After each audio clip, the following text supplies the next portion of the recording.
विगत वर्ष दुनिया के बायोलॉजी रूटों की जीवशास्त्रियों की एक कॉन्फ्रेंस में ब्रिटिश बायोलॉजिकल एसोसिएशन के अध्यक्ष बादकुन ने एक वक्तव्य दिया था। उस वक्तव्य से ही मैं आज की थोड़ी सी बात शुरू करना चाहता हूँ। उन्होंने उस वक्तव्य में बड़ी महत्वपूर्ण बात कही। उन्होंने कहा कि मनुष्य के जीवन का विकास किन्हीं नई चीजों का संवर्धन नहीं है, नथिंग एट इट, वरन कुछ पुरानी बाधाओं का गिर जाना है। मनुष्य के विकास में कुछ जुड़ा नहीं, मनुद्वय के भीतर जो छिपा है वो प्रकट होता है, तो सिर्फ बीच की बाधाएं अलग होती हैं। पशुओं और मनुष्य में विचार करें तो मनुष्य के भीतर पशुओं से कुछ ज्यादा नहीं है बल्कि कुछ कम है। पशु के ऊपर जो बाधाएं हैं वह मनुष्य से गिर गई हैं और पशु के भीतर जो छिपा है वह मनुष्य से प्रकट हो गया है। एक बीज में और फूल में बीज से ज्यादा नहीं है, कुछ कम है। ये बहुत उल्टा मालूम होता है, लेकिन यही सच है। बीज में जो बाधाएं थी वे गिर गई हैं, फूल प्रकट हो गया है। पौधों में पशुओं से कुछ ज्यादा हैं, बाधाएं ज्यादा हैं, 100 से ज्यादा हैं। वे गिर जाएं तो पौधे पशु हो जाएं, पशुओं की बाधाएं गिर जाएं तो पशु मनुष्य हो जाएं। मनुष्यों की बाधाएं गिर जाएं, फिर जो शेष रह जाता है उसका नाम परमात्मा है। अगर समस्त बाधाएं गिर जाएं, जो छिपा है वो पूरी तरह से प्रकट हो जाए, तो उस शक्ति को हम जो भी नाम देना चाहें, आत्मा, परमात्मा या कोई भी नाम ना हम देना चाहें तो भी चलता है। मनुष्य में भी अभी बाधाएं मौजूद हैं, इसलिए मनुष्य के विकास की सभी संभावना है। बादकुन को आध्यात्म से कोई लेना देना नहीं है, लेकिन उसका वक्तव्य ठीक वैसा ही है जैसा 2500 वर्ष पहले बुद्ध ने अपने ज्ञान की घटना के समय दिया है। जिस दिन बुद्ध को पहली बार ज्ञान हुआ तो लोगों ने उनसे पूछा, आपको क्या मिल गया है? तो बुद्ध ने कहा, मुझे मिला कुछ भी नहीं, जो मेरे भीतर था वह प्रकट हो गया है। मुझे मिला कुछ भी नहीं, जो मेरे ही पास था मुझे ज्ञात हो गया। मुझे मिला कुछ भी नहीं, जो मैं था ही और जिसके प्रति मैं सोया था उसके प्रति मैं जाग गया हूँ। बल्कि बुद्ध ने ये भी कहा, तुम्हें मैं ये भी कह दूं, अज्ञान था वह खो गया, न समझी थी वह खो गई, और जो मुझे मिला है अब मैं कह सकता हूँ वह मेरे पास था ही, लेकिन सिर्फ मैं अपरिचित था। बादकुन और बुद्ध के वक्तव्यों में फर्क नहीं है, लेकिन बादकुन का वक्तव्य मनुष्य के पिछड़े हुए प्राणियों के संबंध में दिया गया है और बुद्ध का वक्तव्य मनुष्य से आगे गए व्यक्ति के संबंध में दिया गया है। ज्ञान की प्रक्रिया आपको किसी नए जगत में नहीं ले जाती, सिर्फ उसी जगत में परिचित करा देती है जहां आप जन्मों जन्मों से थे। ज्ञान की प्रक्रिया आप में कुछ जोड़ती नहीं, गलत काट देती है, गिरा देती है, समाप्त कर देती है। एक मूर्तिकार से कोई पूछ रहा था कि तुमने यह मूर्ति बहुत सुंदर बनाई है, तो उस मूर्तिकार ने कहा, मैंने बनाई नहीं है, मैं तो उस रास्ते से गुजरता था और इस पत्थर में छिपी मूर्ति ने मुझे पुकारा। मैं उन्हें जो व्यर्थ पत्थर इसमें जुड़े थे उन्हें अलग कर दिया और मूर्ति प्रकट हो गई। मैंने कुछ जोड़ा नहीं, नहीं कुछ घटाया है। बेकार पत्थर जो मूर्ति के चारों तरफ जुड़े थे मैंने उन्हें छांट दिया है और मूर्ति जो छिपी थी वह प्रकट हो गई। मनुष्य के भीतर जो छुपा है, जो कुछ गलत जुड़ा है, उसे काट देने से प्रकट हो जाता है। परमात्मा मनुष्य से भिन्न कुछ नहीं है। मनुष्य के भीतर छिपी ऊर्जा एनर्जी का नाम है, लेकिन जैसे हम हैं उसमें बहुत मिट्टी मिली है सोने में। थोड़ी मिट्टी छट सके तो सोना प्रकट हो सकता है। तो ध्यान के संबंध में पहली बात जो मैं आपसे कह दूं वह ये कि आप अपने ध्यान के विकास में अंतिम क्षणों में भी जो होंगे वह आप अभी इस क्षण में भी हैं। ध्यान आप में कुछ जोड़ नहीं जाएगा, सिर्फ घटा जाएगा। आपसे कुछ गलत को काट जाएगा, कुछ व्यर्थ को अलग कर जाएगा, और जो सार्थक है वह पूरी तरह से प्रकट होने की सुविधा पा सकेगा। नथिंग समथिंग न्यू एडिट नहीं, कुछ नया जुड़ेगा, सिर्फ पुरानी बाधाएं गिर जाएंगी। इन बाधाओं को गिराने के लिए जो प्रयोग हम 4 दिनों में करने वाले हैं वे बहुत वाइटल, बहुत प्राणवान प्रयोग हैं, और जो लोग भी ईमानदारी से उसे करने को राजी होंगे उनके लिए परिणाम होने सुनिश्चित हैं। ईमानदारी शब्द को थोड़ा समझ लेना उचित होगा। ईमानदारी से मेरा अर्थ है कि जो सच में ही करेंगे उनका परिणाम निश्चित है। सिर्फ उन्हीं के लिए परिणाम नहीं हो सकेगा जो करेंगे नहीं, उनके परिणाम की अपेक्षा भी नहीं की जा सकती। और किसी पात्रता के लिए मैं आपसे नहीं कह रहा हूँ, और दूसरी किसी क्वालिफिकेशन की जरूरत नहीं है। सिर्फ एक पात्रता चाहिए कि जो मैं आपसे कहूँगा इन 4 दिनों में वह आप करेंगे। और जो मैं करने को कहने वाला हूँ वह कठिन नहीं है, बहुत सरल है। छोटे से छोटा बच्चा भी कर सकता है। इसलिए आप ये भी न सोचें कि इतना कठिन हो कि हम कर न पाए। नहीं, कठिनाई अगर होगी तो आपके अपने प्रति बेईमान होने में हो सकती है, मेथड में, विधि में हो सकती है। छोटे से छोटा बच्चा जो भाषा समझ सकता है वह भी कर सकता है। सिर्फ आपके सहयोग की जरूरत है कि आप करें। तो मैं आपको प्रयोग समझा दूं। सरल सा प्रयोग है। सभी महत्वपूर्ण चीजें सरल होती हैं, सिर्फ ज्ञान महत्वपूर्ण चीजें जटिल और कठिन होती हैं। सभी सत्य सरल आते हैं, सिर्फ असत्य जटिल और कॉम्प्लेक्स होते हैं। लेकिन हम अजीब लोग हैं। अगर कोई चीज़ हमें बहुत कठिन और जटिल मालूम पड़े तो हम सोचते हैं कोई बहुत प्रोफाउंड ट्रुथ होगा, कोई बहुत गंभीर सत्य होना चाहिए। ऐसा नहीं है। जीवन के सब सत्य 2 और 2 4 जैसे सरल हैं, सिर्फ असत्य कठिन होते हैं। असत्य को कठिन होना पड़ता है, क्योंकि अगर सत्य सरल हो तो पकड़ में आ जाएगा कि असत्य है। असत्य को बहुत चालबाजियों में, गोल घरों में घूमना पड़ता है। वह जैसा है वैसा ही परिणाम है। कोई मुंह छिपाने की, चेहरे बदलने की कोई जरूरत नहीं है। इसलिए दुनिया में जितनी कठिन बातें कही गई हैं, आमतौर से असत्य हैं। दुनिया में जितनी भी सत्य बातें कही गई हैं, वे आमतौर से सरल और सीधी हैं। चाहे उपनिषद हो, चाहे गीता हो, चाहे कुरान हो, चाहे बाइबल, चाहे बुद्ध और महावीर के वचन, वे बिल्कुल सीधी 2 और 2 4 की भांति हैं। ये जो प्रयोग मैं आपसे कहता हूँ अत्यंत सरल है, परिणाम इसके बहुत हैरानी करने वाले हैं। इस प्रयोग में 4 चरण हैं 10-10 मिनट के। पहले 3 चरण में आपको कुछ करना है और चौथे चरण में आपको कुछ भी नहीं करना है। परमात्मा की शक्ति कुछ करें, इसके लिए सिर्फ प्रतीक्षा करनी है। पहले चरण में पहले 10 मिनट तीव्र श्वास का प्रयोग है। 10 मिनट इस भांति श्वास लेनी है जैसे कि लोहार की धड़कनी चलती हो। जितनी फास्ट हो सके, जितने जोर से श्वास की चोट भीतर पहुंचाई जा सके। श्वास का उपयोग धड़कनी की तरह करना है। एक तो जितने जोर से भीतर श्वास की चोट जाती है, हमारे शरीर में छिपी हुई प्राण ऊर्जा जगती है। शायद आपको पता न हो कि हम सबके शरीर में, हमारे ही शरीर में नहीं, जीवन के समस्त रूपों में जो ऊर्जा छिपी है वह विद्युत का रूप है, इलेक्ट्रिसिटी का रूप है। हमारा शरीर भी चल रहा है जिस शक्ति से, वह विद्युत का रूप है। वह ऑर्गेनिक इलेक्ट्रिसिटी जिसे हम कहें, वह जीवन विद्युत का रूप है। इस विद्युत को जितनी ज़्यादा ऑक्सीजन मिले उतनी ही तीव्रता से जगती है। इसलिए बिना ऑक्सीजन के आदमी मर गया है, और बिल्कुल मरते हुए आदमी को भी अगर ऑक्सीजन दी जा सके तो हम उसे थोड़ी बहुत देर जिंदा रख सकते हैं। इस 10 मिनट में इतनी जोर से श्वास लेनी है कि आपके भीतर से सारी वायु बाहर चली जाए और बाहर की ताजी वायु भीतर चली आए। आपके शरीर के भीतर ऑक्सीजन का अनुपात बदल डालना है, वह अपने आप बदल जाता है। और चोट इतने जोर से कर देनी है कि शरीर में जो शक्ति सोई हुई है वह उठने लगे। 5 मिनट के प्रयोग में ही कोई 60% लोगों के शरीरों के भीतर कंपन शुरू हो जाएगा। वह आपको बहुत ही स्पष्ट मालूम पड़ने लगेगा कि कोई चीज़ वाइब्रेट करती हुई उड़ने लगी है। योग ने उसे कुंडलिनी कहा है। अगर हम विज्ञान से पूछेंगे तो उसे बॉडी इलेक्ट्रिसिटी कहेगा। वह कहेगा वह शरीर की विद्युत है। अभी अमेरिका में एक आदमी है जिसके शरीर की विद्युत से बहुत अद्भुत प्रयोग हुए हैं। उसके शरीर की विद्युत सामान्यतया ज़्यादा है जितनी आमतौर से होती है। उसने एक विशेष प्रकार की श्वास का प्रयोग करने के बाद हाथ में 5 कैंडल का बल्ब लेकर उसे जला दिया है। स्वीडन में अभी एक स्त्री जिंदा है जिसे कोई भी छू नहीं सकता। उस स्त्री का विवाह नहीं हो सके कि उसको छूने से शौक वैसा ही लगेगा जैसा कि विद्युत को छूने से लगता है। ये थोड़े से, इनके शरीर में विशेष विद्युत है और केमिकली थोड़े से फर्क हैं, इसलिए ज़्यादा परिणाम हैं। लेकिन विद्युत है सबके शरीर में और अभी पहले ही दिन कम से कम 60% लोगों को 100% को हो सकता है, कोई कारण नहीं है। लेकिन 40% आमतौर से प्रयोग नहीं कर पाते, पीछे खड़े रह जाते हैं। ऐसा मेरा अनुभव है, इसलिए 60 की बात कह रहा हूँ। लेकिन आप में से प्रत्येक से कहूँगा कि 60% में होना, 40% में मत होना।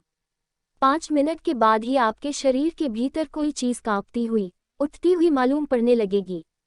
शरीर एक नई शक्ति से भरता हुआ मालूम पड़ने लगेगा। 10 मिनट पूरा प्रयोग करने पर आप इलेक्ट्रीफाइड हालत में हो जाएंगे। सारा शरीर विद्युत का एक प्रवाह बन जाएगा। स्वभावतः इसके परिणाम होंगे जब शरीर में जोर से वाइब्रेशन होंगे तो शरीर कांपने लगेगा, डोलने लगेगा, नाचने लगेगा।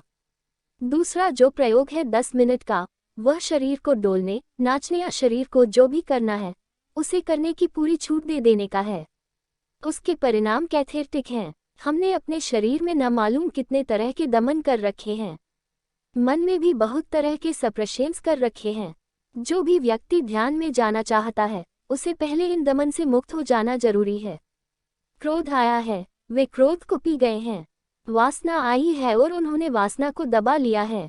चिंता आई है, चिंता को पीकर सो गए।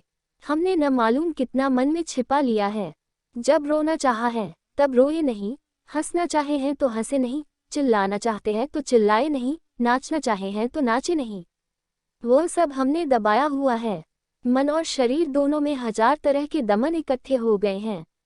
वे दमन न गिर जाए तो मन इतना हल्का नहीं हो सकता कि ध्यान कर सके। इसलिए दूसरे 10 मिनट में शरीर के साथ पूरी की पूरी स्वतंत्रता और सहयोग करना है। शरीर नाचना चाहे तो उसे पूरी तरह नाचने देना है, चिल्लाना चाहे तो चिल्लाने देना है, रोना चाहे तो रोने देना है।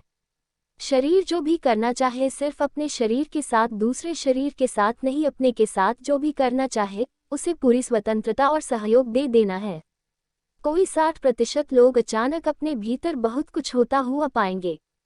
जिन मित्रों को ऐसा लगे कि उनके भीतर तो कुछ भी नहीं हो रहा है, तो उनसे मैं कहूँगा कि वे आज कम से कम जिनको अपने आप हो जाएगा, उनका प्रश्न नहीं है। अधिक लोगों के अपने आप हो जाएगा जिनको लगे कि उनको अपने आप नहीं हुआ है, तो उसका कारण कुल इतना ही है कि वह सेपरेशंस में अपने दमन में इतने मजबूत है कि बीच की परत उन्हें भीतर तक नहीं पहुंचने देगी। तो उनसे मैं कहूँगा कि वे उसकी फिक्र न करें। उनको न हो रहा तब भी उनसे बन सके वे 10 मिनट वह करें, अगर नाचना बन सके तो वे नाचते रहें। कोई विधि, व्यवस्था और गति की बात नहीं है। उनसे चिल्लाते बनेते चिल्लाते रहें। कल ही वे पाएंगे कि मेरी धारा टूट गई और स्पॉन्टेनियस उसके भीतर से कड़वाहट निकलनी शुरू हो गई है।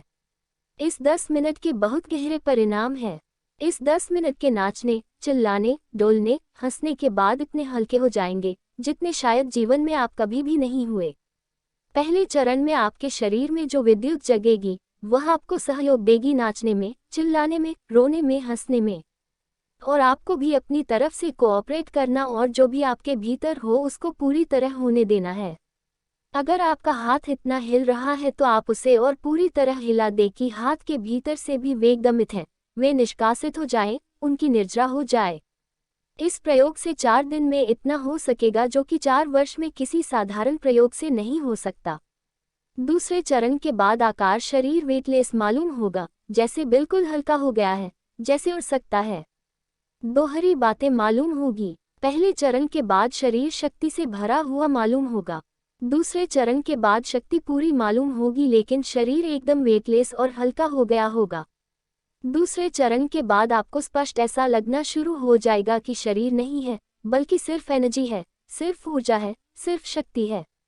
इस दूसरे चरण में जिसका भी प्रयोग पूरा हो जाएगा उसको एक हैरानी का अनुभव होगा और वह ये होगा कि उसे पहली दफा मालूम पड़ना शुरू होगा कि शरीर अलग है और मैं अलग हूँ।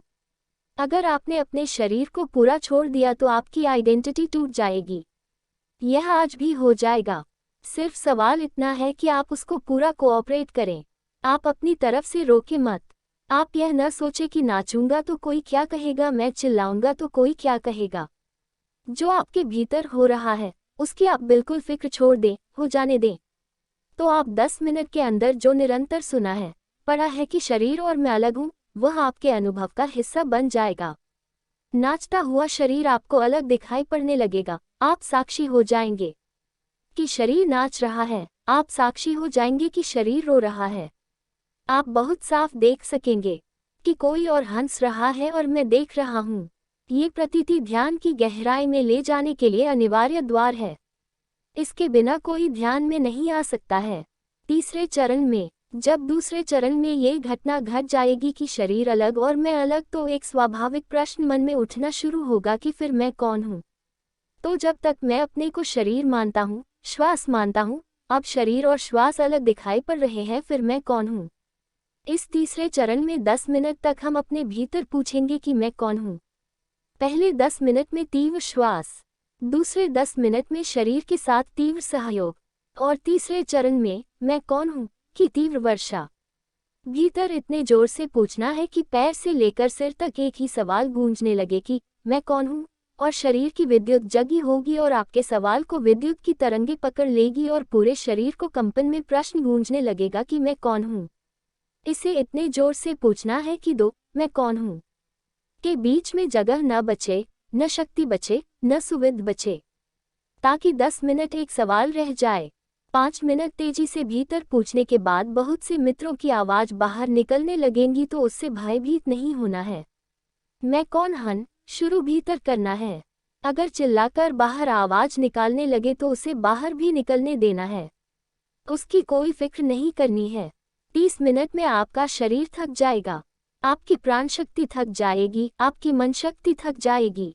ये 3 चरण तीनों को थका डालते हैं और 30 मिनट में इतनी क्लाइमैक्स तक पहुंच जाना है आपको तनाव की, टेंशन की, इतने जोर से ये सब करना है 30 मिनट में कि आप चिल्लाना भी चाहें तो ही चिल्ला पाएंगे, रुके रह जाएंगे। आप धीरे धीरे मैं कौन हूँ मुर्दे की तरह भीतर पूछते रहे तो वह गति पैदा नहीं हो पाएगी जो जरूरी है। पानी को गर्म करना हो तो 100 डिग्री तक गर्म करना चाहिए, 99 डिग्री पर भी भाप नहीं बनता। आप परमात्मा से यह नहीं कह सकते कि सिर्फ 1 डिग्री के लिए इतनी ज्यादती क्यों कर रहे हैं, 99 डिग्री तक आ गए, 1 डिग्री की इतनी कंजूसी क्यों कर रहे हैं।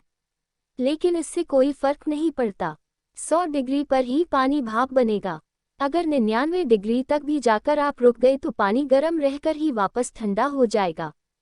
ठीक प्रत्येक के भीतर एक क्लाइमैक्स की स्थिति है जहां से जीवन में ऊर्ध्वगमन शुरू होता है, जहां से क्रांति शुरू होगी, जहां से म्यूटेशन शुरू होता है, जहां से व्यक्ति मिटता है और परमात्मा शुरू होता है। अगर आप उस 100 डिग्री तक नहीं पहुंच पाते हैं तो आप वापस नीचे गिर जाएंगे और मेहनत बिल्कुल व्यर्थ हो जाएगी, उसका कोई अर्थ नहीं रह जाएगा। इसलिए मैं आपसे कहूँगा कि ईमानदारी से जो मैं कहूँ उसे पूरा करके देख लें, इससे क्या हो सकता है। 4 दिन करके देख लें, और जो लोग भी ईमानदारी से करेंगे वे श्रद्धा को उपलब्ध हो जाएंगे। श्रद्धा पहले से जरूरी नहीं है, आपको विश्वास करने की जरूरत नहीं है, जो मैं कह रहा हूँ वह होगा ही। आप तो इतना ही मानकर चलिए कि यह व्यक्ति कुछ कह रहा है, करके देख लें, हो तो ठीक, ना हो तो समझे कि गलत है, और अगर आपने किया तो होना वैसे ही निश्चित है जैसे 100 डिग्री पर भाप बनेगा। मैं जिस ध्यान की बात कर रहा हूँ वह बिल्कुल साइंटिफिक बात है। आप नास्तिक हो, ईश्वर को न मानते हो, आत्मा को न मानते हो, धर्म को न मानते हो, कोई हर्ज नहीं, मानने की कोई जरूरत ही नहीं। आप प्रयोग करें और आप पाएंगे कि उस प्रयोग के अनुभव से आपके भीतर फर्क होना शुरू हो गया है। श्रद्धा ध्यान का फल प्राथमिक शर्त नहीं है, वह आखिरी परिणाम है। पहली शर्त है आपने समझ लिया। 2-3 बातें और आपसे कह दूं ताकि प्रयोग के लिए खड़े हों। जो लोग बीमार हों और अशक्त हों वे लोग बैठकर प्रयोग करेंगे, बाकी लोग खड़े होकर ही प्रयोग करेंगे। खड़े होकर जल्दी परिणाम होते हैं, बैठकर जल्दी परिणाम नहीं होते हैं। सारे लोग फासले पर खड़े होंगे, जगह काफी है ताकि आप नाचने लगेंगे तो किसी को आपके द्वारा धक्का न लगे, और किसी को धक्का लग जाए तो इसकी परेशानी नहीं लेनी है। दूसरी बात, जैसे ही प्रयोग शुरू होगा उसके पहले 2 बातें हैं। मैं आपको आंख बंद करने के लिए कहूँगा और यह आंखें 40 मिनट तक बंद करनी है। यह आपका पहला संकल्प होगा, उसे ही ईमानदारी से निभाना है। एक दफे भी आंखें खोली तो नुकसान होगा, आपके भीतर जो ऊर्जा इकट्ठी होगी वो व्यर्थ खराब हो जाएगी। हमारे भीतर की शक्ति का अधिक हिस्सा हमारी आंखों से बिखरता है, इसलिए 40 मिनट आंखें बिल्कुल ही बंद रखनी है। आपके आसपास चिल्लाना होगा, रोना होगा, नाचना होगा, आपके भीतर होगा। आपको फिक्र छोड़ देनी है, देखने की इच्छा होगी। हमारे भीतर का बच्चा जल्दी ही नहीं मर जाता है, जितनी जल्दी शरीर बदल जाता है उतनी जल्दी ही नहीं मर जाता है। जितनी जल्दी शरीर बदल जाता है उतनी जल्दी यह भीतर का बच्चा नहीं मर जाता। वह जानता होगा कि बगल वाला आदमी क्या करता है, तो उसके लिए मैंने फिल्म बुलवा दी है, अभी आज ही बनी है, तो रात आपको फिल्म दिखा देंगे जिसमें आप पूरा देख ले कि कौन क्या कर रहा है, तो आपकी जिज्ञासा तृप्त हो जाएगी। इसलिए आप फिक्र न करेंगे कि कौन क्या कर रहा है।